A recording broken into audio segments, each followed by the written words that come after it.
I always go back to my parents and say they were my best mentors. They had an expectation that all of us would go to college someday. They didn't know how, they just knew we were going. It's that level of expectation, I think, more than anything else, that had the greatest influence on us. She was always a go-getter, and she would take some of the things that we have. For instance, I can remember a radio that she took apart. She's a very inquisitive person. She had to be very, very curious about everything. She wanted to see how that radio was made. And I can remember going to my mother and say, Dolores took our radio and she has dismantled that radio. But that was part of her. She wanted to find out what everything was all about. She would always score high than anyone in our class. And I made up my mind to go and ask her to give me some ideas on how I can do better on my tests too.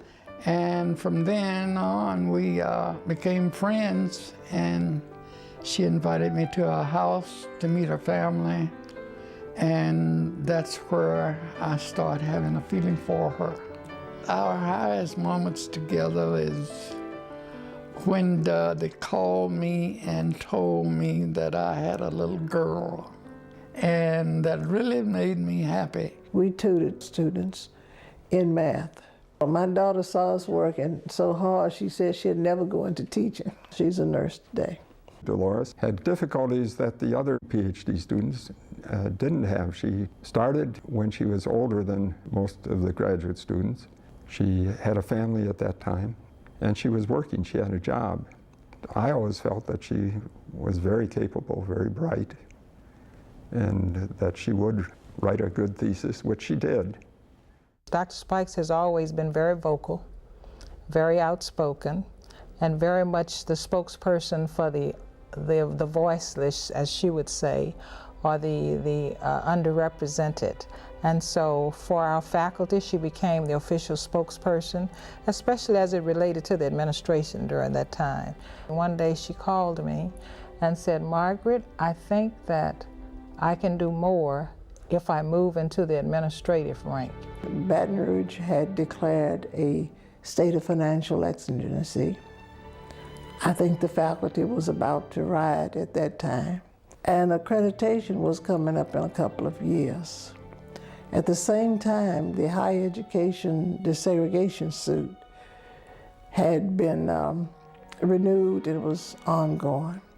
I was called and asked to be president in that scenario. And along with that, there was a budget deficit was somewhere between $5 and $8 million. The DSEG case was going then, and she was a strong advocate for ensuring that that case and that settlement was one that would be fair for Southern and would serve it well for years to come. She and I became very good friends and worked together on quite a few problems, of which most of them we solved.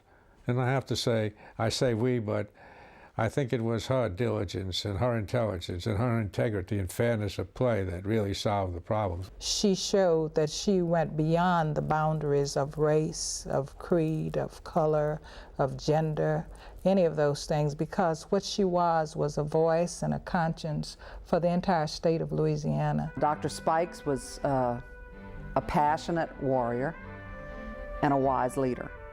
She knew when to push and how far to push, and she truly, truly believed in the things that she was advocating. Today, many of the programs that we have on the Southern University campus are programs that young people would not enjoy, I don't think, if it were not for the tenacity of Dolores Spikes. She worked to get the buildings to go along with those programs because we didn't have them. So much of the capital outlay that's on Southern University's campus probably ought to bear Dolores Spikes' name. Another time, which came out of the consent decree, was the creation of a community college in Baton Rouge. And she and I were appointed to form a plan, hire a chancellor, find a location, and get a program going. And so we got that done too. Other people took over, of course, but the end result's been a good one. Dolores Spikes came to us in 1997. Her predecessor had served for about 20 years, and when he retired, we searched the nation for wisdom and experience. We found that person in Louisiana, Dolores Spikes. She served until 2001. She did many things while she was here to strengthen relationships with the community.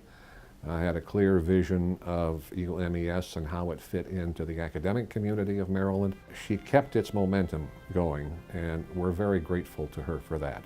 We managed to increase the graduation rate by about 8 points. We had a fantastic plan in conjunction with the community colleges and that part helped us to do that. We added about 3 or 4 more doctoral programs in that brief time. And I got the largest capital outlay request fulfilled in 1 year than in the history of that university. I met Dr. Spikes some years ago when she became the president of the University of Maryland Eastern Shore. She's the type of person who's able to pull things out of you that you don't even know that you have. She encouraged me to get my PhD, which I'm happy that I've accomplished.